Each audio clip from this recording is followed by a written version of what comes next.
It's Sam here from Wall Street Mastermind. I'm here with my client Jared today, and Jared just finished his summer 2021 recruiting process, and I wanted to get him on here to kind of talk about the entire journey with you guys and share some advice, hopefully from him, about kind of like what worked and what enabled him to kind of get to the outcome that he got. And hopefully it'll be really beneficial for you guys. So, Jared, thank you for taking the time to talk to us today. Yeah, thanks for having me. Absolutely. So, to just give people some background on yourself, like, can you just maybe introduce yourself a little bit and tell people kind of like who you are? Yeah, sure. I'll start briefly. So I'm Jared. I study at Dartmouth. I'm in the class of 2022. So I recruited for my junior summer in 2021. So at Dartmouth, I study mainly computer science. So I have a much more, I think, technical background than a lot of other students that were going through banking and recruiting at this point. And I think that was both, I guess, advantageous and disadvantageous in various regards. You know, having a technical background, I was much more versed, I think, in pretty more advanced concepts in math and science, more so than a lot of, interviewers would have been, I think. In many interviews I got, why do you even want to do this? We were basically only doing basic addition and multiplication. It seems like your background is much different than what we're looking for. So definitely having to come up with an answer and level set in that regard was something I had to figure out. Yeah. Basically I have technical background, but at a liberal arts college, which led to kind of interesting recruiting experience and a lot of interesting questions why I wanted to pursue this field. For sure. And so, I mean, we started working together back during your sophomore year. I mean, you just started your junior year, right? Yep, just started junior year. We started working together probably halfway through your sophomore year, if I remember correctly. Maybe. Yeah, I believe around January. Yeah. So what were you doing up to that point? Like prior to Wall Street Mastermind, like what were you doing at the time as far as recruiting goes, or how were you going about your preparation process? Yeah, I guess prior to Wall Street Mastermind, I guess one word I could use to describe my like kind of training was very unstructured. I had some upperclassmen friends send me the guides, and I was trying to read through them best I could, but I guess things weren't really clicking. I don't study finance or business or anything like that. So I think very early on in the process, I realized I was at a disadvantage in that regard. So I was trying to figure out my technicals, trying to come together with a story and trying to think about what stories I could spin in various behavioral fronts. But really kind of structuring my own plan wasn't really working. So I was really looking for a solution to that and something that would help me kind of get to the next level that I didn't think I could do on my own. Got it. Okay. So we hear that a lot with clients that come and work with us. Just, they use the guides, but it wasn't really working. We also hear a lot from people who haven't worked with us or haven't started preparing for banking yet. And they always ask like, well, why can't I just use the guides? So Yeah. because everybody else that I know, they're just using the guides, right? So when you said like, hey, I try to use the guides, perhaps the technicals and the behaviorals, but it wasn't really working. What was it about that didn't really work for you?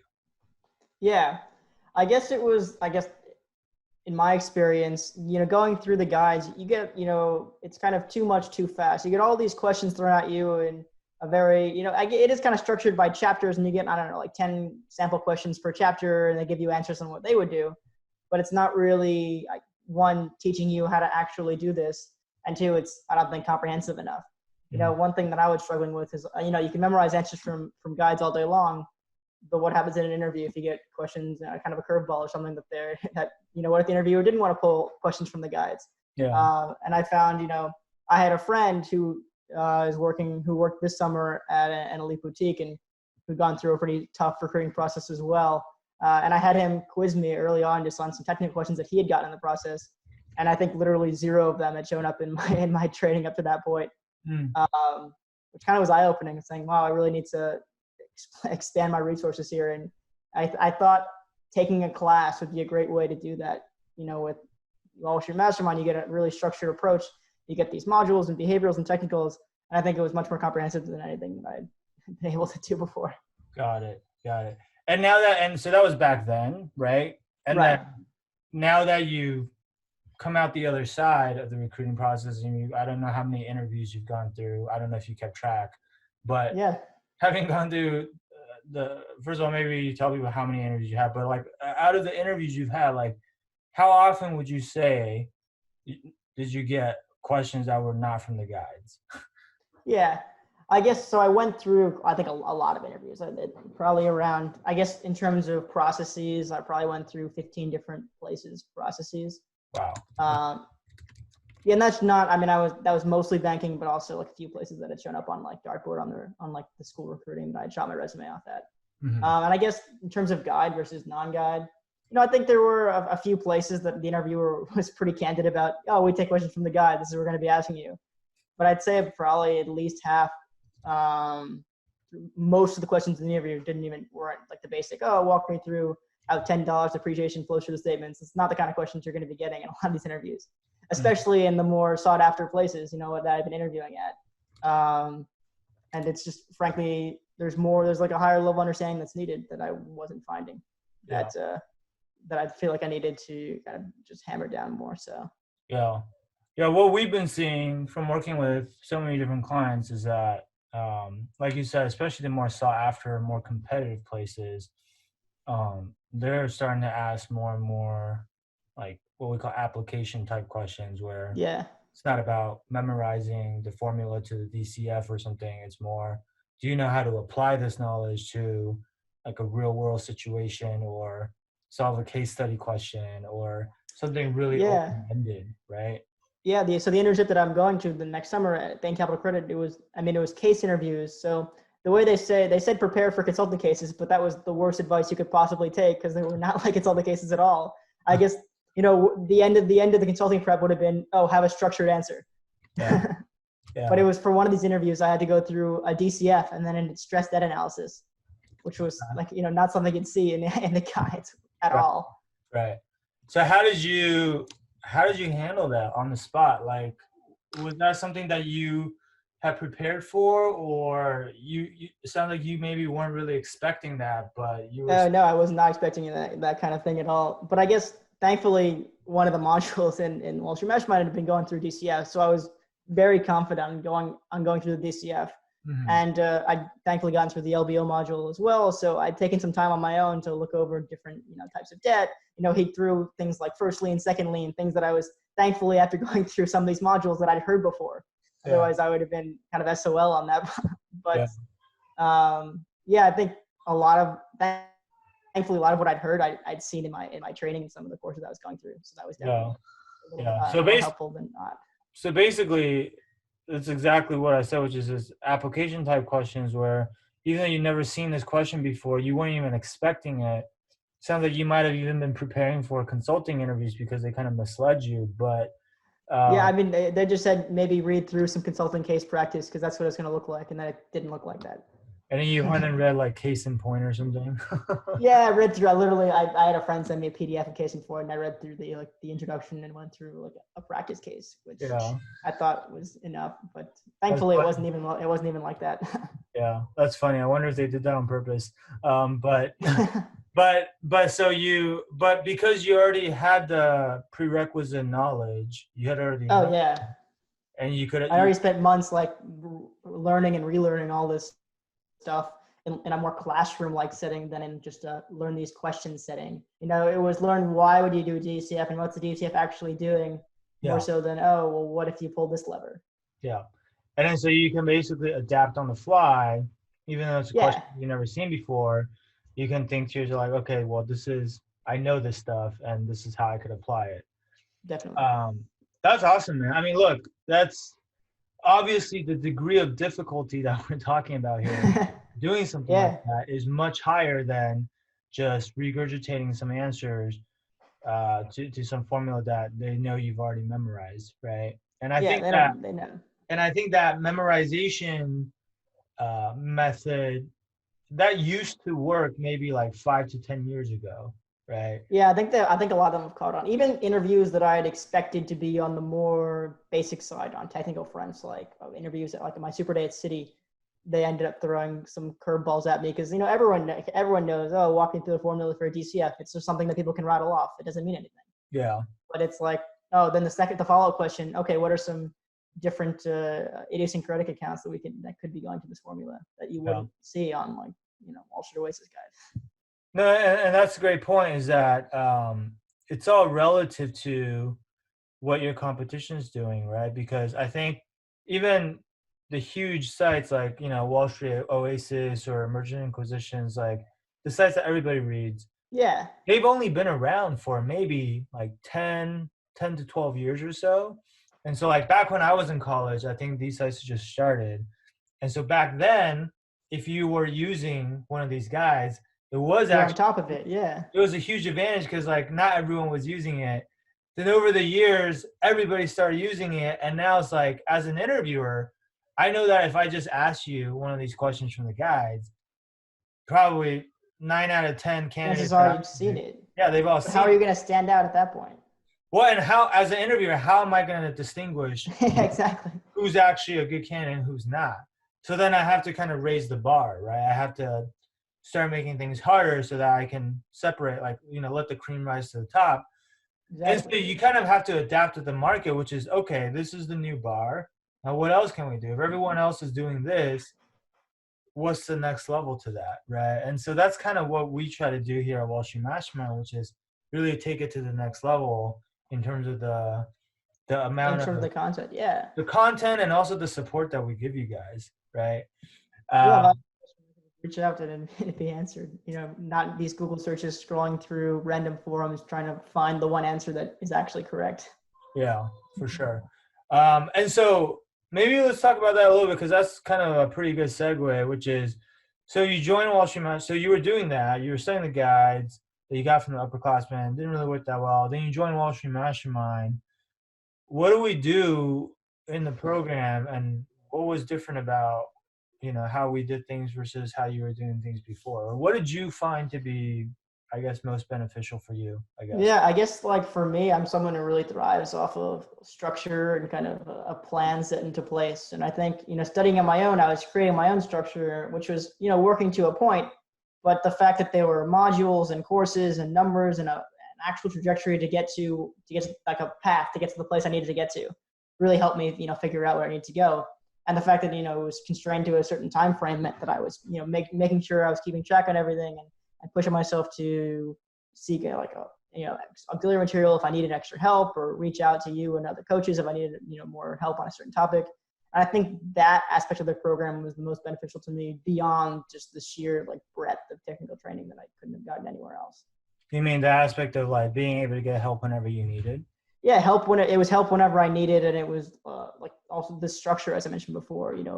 Keeping myself on track to like make sure I was getting through everything I needed to get through and not missing anything. Got it.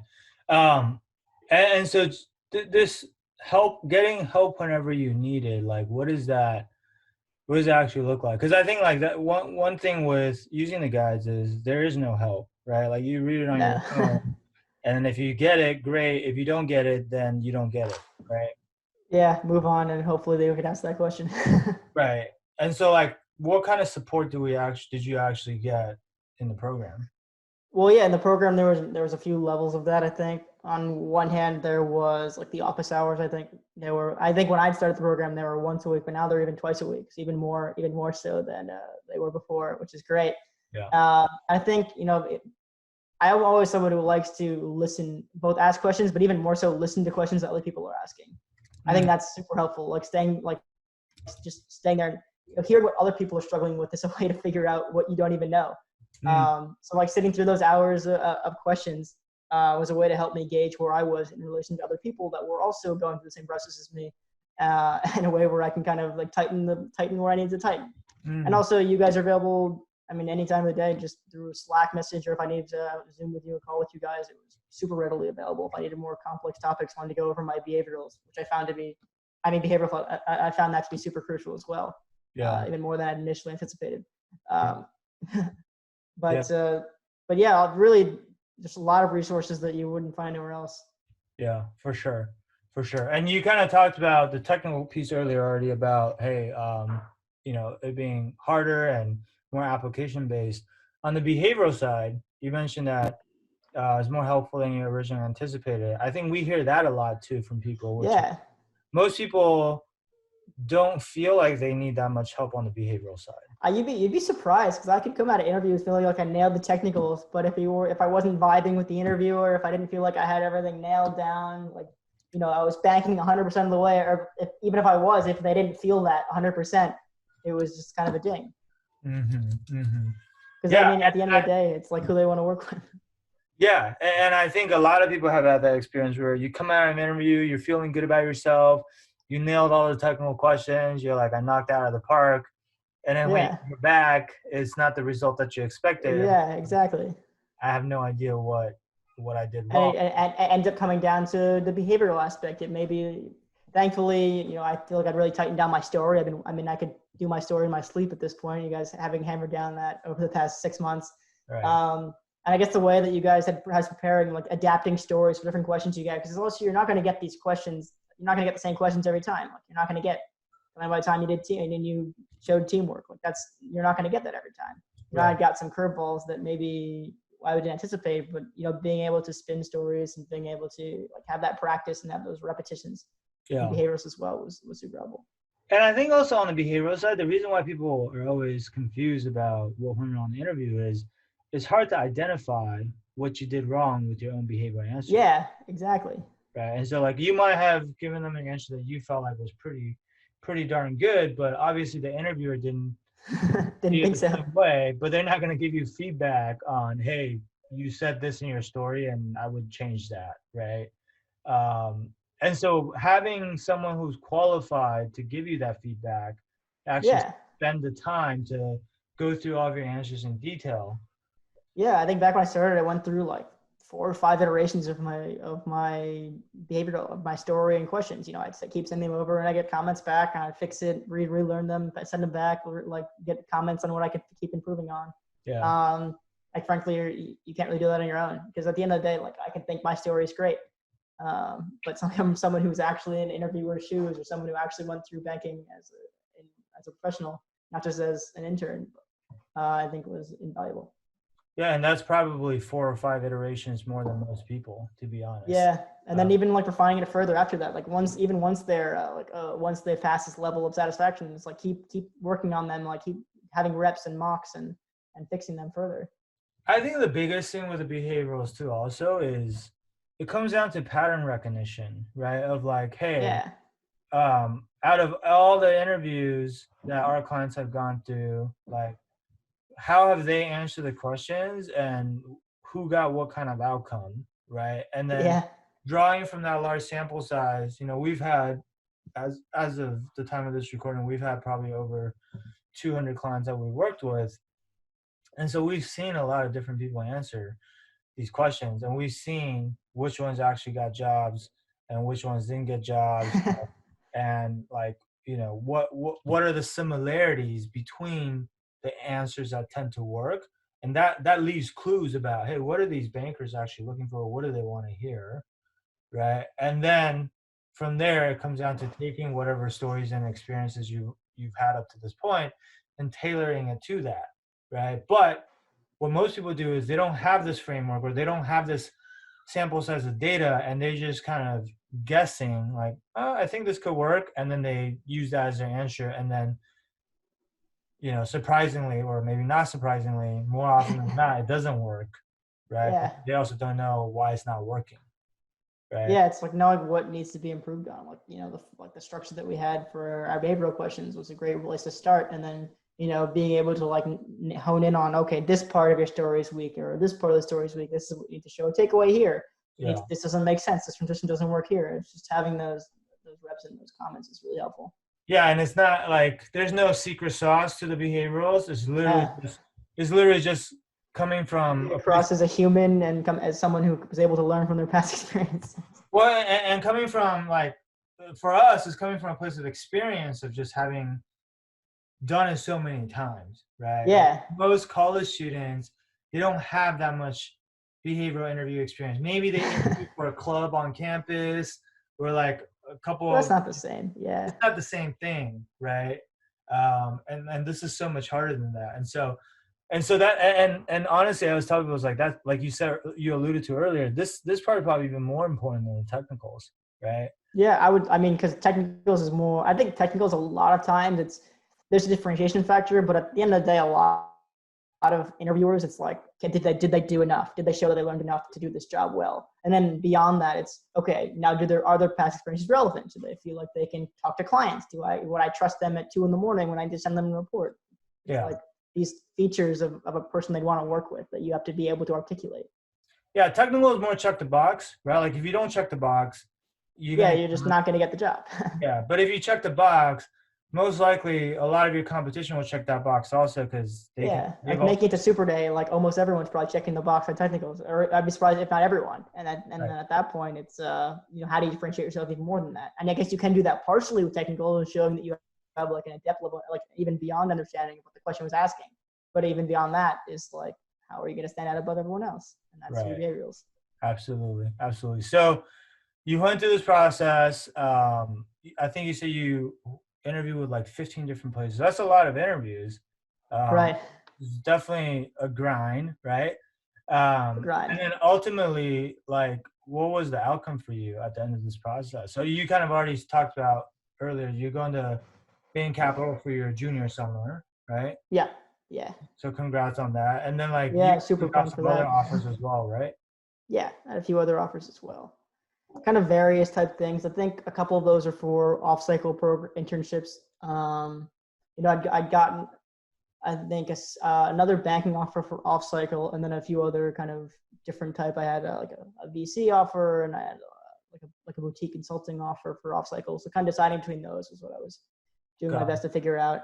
I'd gone through some other programs as well that were really different. Like I did even shot my resume at like quant trading firms, which is so different. I mean, so oh, different to prepare for.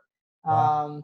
Yeah, I mean, those processes are kind of just kicking off and kind of having to start to turn down some of those because I Yeah. accepted an offer. But Yeah. as for banking, for my summer banking, I'd had a whole bunch of super days. And honestly, at the beginning, wasn't seeing too much success in my super days.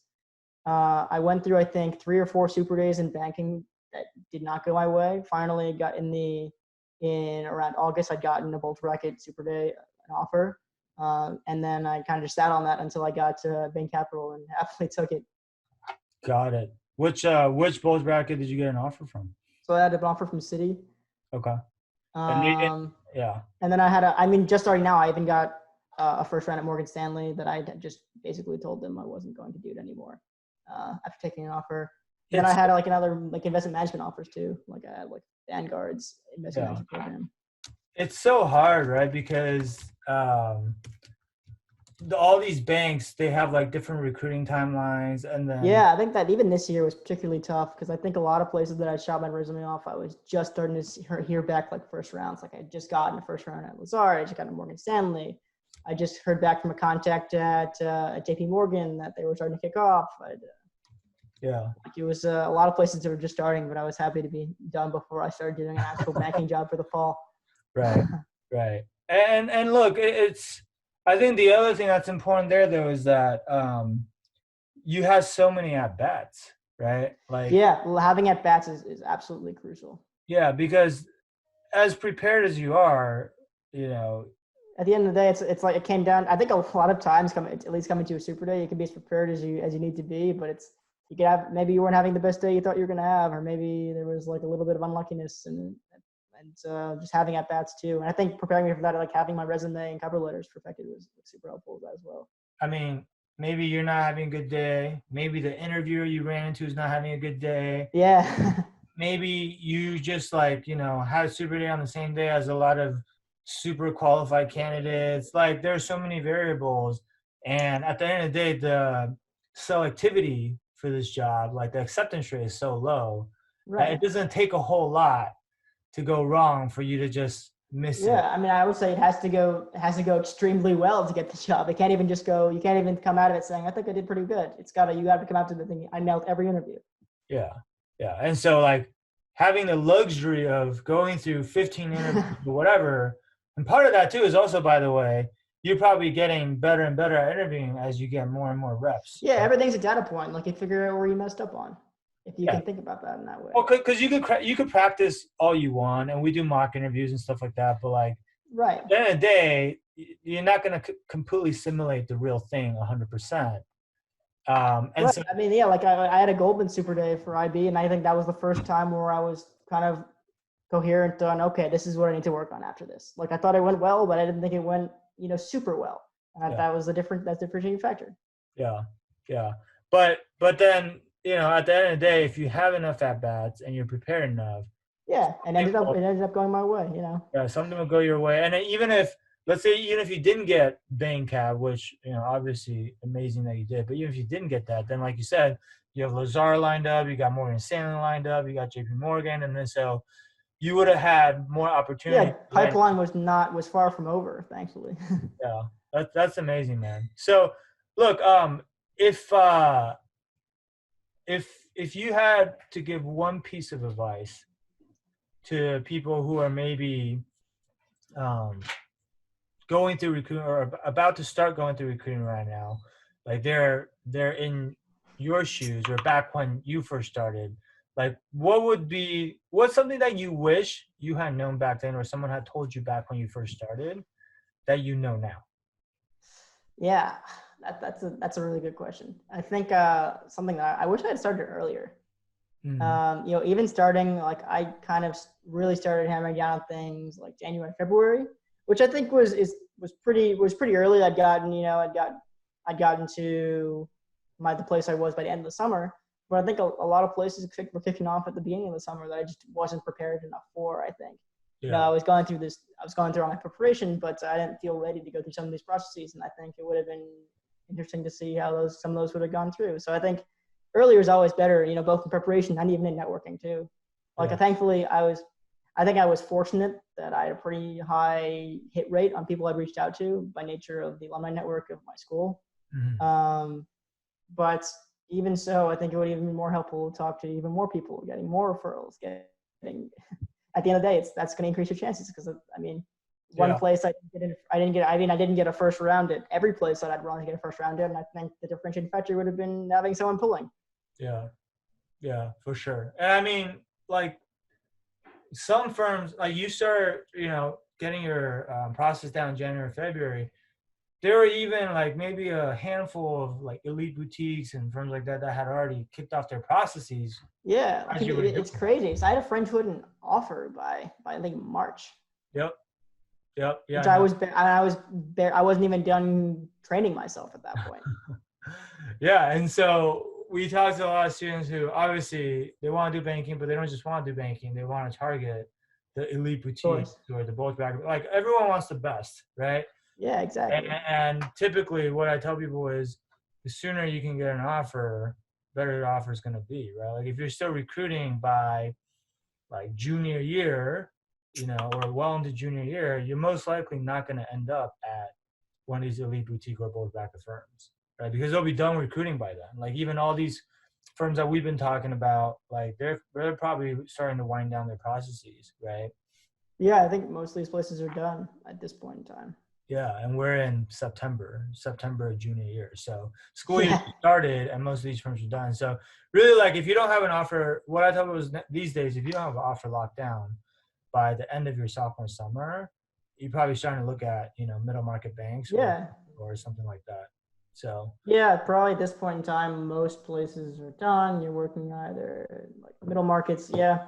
Or I mean, actually, one thing about this summer was COVID made everything so weird. Like I'd shoot resume. I think I shot my Lazard application out in February, and I heard back like last week. that's Like that I true. got the first round. Like that was insane. Yeah. Lazard is, I think, one of the only elite boutiques left that's still recruiting, and maybe Centerview too. But Centerview always recruits late for whatever reason. Yeah, no, Centerview was odd. It was a weird timeline. Well, they have a really small class, so I think they don't really care. Um, Yeah. but, but yeah, that's great advice though. Starting early. It's funny when I ask this question during these client interviews. Like, I think that's the most common piece of advice I would get from people is like, I wish I started earlier, right? So Yeah. for those of you who are listening, like, I don't know where you are in your recruiting process, but the best time to start was yesterday, right? And then the second best time is today. So I Just think, get look, started. yeah, just get started. Exactly. So look, I think, for those of you that are listening, to what Jared has shared with us up to this point, I think that a couple key takeaways, really, like, make sure that you're going about your preparation process in a way that actually gives you a leg up on the competition, right? Like, if everybody else is memorizing answers already, you probably should try to figure out how you can do something more than just that, right? You want to get your technical knowledge to a point where you can handle all the curveballs that are going to be thrown at you in these interviews, right? You want to get your behaviors to a point where not just do one draft of it, but 2, 3, 4, 5 drafts, but not like doing 4 or 5 drafts on your own, because you probably don't have that much feedback for yourself. How do you know if you're cutting out good stuff? Right, exactly. You need someone to who's actually qualified to give you advice on this stuff to actually help you go through it, right? Yeah. And then at the end of the day, like, what it comes down to is, like, yes, you need to be prepared, but even when you feel like you're completely prepared, things might not go your way, right? And so you need to make sure that your applications and your networking is good enough for you to get as many at bats as possible. It's maximizing the chances is, I think, one of the most important things. Right. Like, if you have 1 or 2 interviews versus you have like 15 interviews, the other thing you gotta realize too is, if you only have 1 interview or 2 interviews, you're gonna feel like all of your eggs are in that one basket. And then so when you go into that interview, it's like you're gonna be more nervous. You're gonna be like, oh, I have to get this. If I don't, this is my only shot. If I don't get this, then it's game over, right? Whereas if you know, hey, I have more interviews coming up, and if I need more interviews, I can go get more interviews, then it's actually gonna help you perform better, because you're like, hey, this is not the end all be all. Like, if I get it, obviously I'm gonna do my best to get this job. If I do, great. If I don't, hey, there will be another one, right? Yeah, no, that's definitely super crucial as well. Like, going to these interviews relaxed, as if you feel like you deserve to be there. Like, it's not if you go on uptight, they can sense that right up, even over Zoom, over the cameras, they can feel it. And it's muscle memory, right? Like, I bet you by interview number 15, like you said, all of your answers felt so natural. You didn't really have to think about what you were saying anymore, because you said. And it didn't even feel robotic. It wasn't like I was thinking about like a bolded list of things that I needed to say. It was, oh, well, this is the story that I have prepared for this, and these are the points that I remember I want to talk about. Right. It's like going to the gym. The first time you come from a lift, you barely have any weights on there, and then, like, after you do and you're going to be sore. So many reps, it just becomes easy, right? And so it's the same thing here with recruiting. So look, guys, hopefully you guys, are taking lots of notes and found this advice to be helpful. If you guys are kind of just starting to recruit now, or maybe you're halfway through recruiting and you're kind of struggling with some of the things that we've talked about on this call, or that Jared used to struggle with, and you just want that extra push and you want that extra bit of help to get you over the hump, then I want to invite you to book a free strategy session with our team. And you can do that by going to www.wallstreetmastermind.com/apply. And what we'll do on this call is we're going to learn more about you, talk about what your goals are, where are you trying to get offers from, and also talk about what you've been doing and what you're currently struggling with. And then we'll see if we can help you, right? And if we can, definitely happy to, come up with a game plan for you and walk you through what that might look like. And if not, then look, sometimes we can't help everybody, right? And Jared knows this, like, we don't work with that many people, but if we can't help you, then we'll just give you some advice on what we think you should do instead. And so either way, look, like, you're going to walk away from this call with some additional clarity on your situation and what you need to do. And it's only going to help you, right? So again, I want to invite you guys to book this call. It's www.wallstreetmastermind.com/apply. And we look forward to talking to you. So Jared, I want to thank you again for taking so much time out of your day to talk to us. And again, obviously, amazing. It's a pleasure. Amazing accomplishment on your recruiting process. Bain Capital is obviously a wonderful firm. So super excited. Yeah, super proud of you, man. And it was really fun working with you. And, don't be a stranger. I look forward to continuing to stay in touch and see, what you accomplish on this journey. Great. Yeah, thank you so much for working with me. It was an absolute pleasure. Absolutely, man. And that'll be it for today, guys. So thank you guys for listening, and we'll be back with more of these in the near future. All right. Thanks, guys.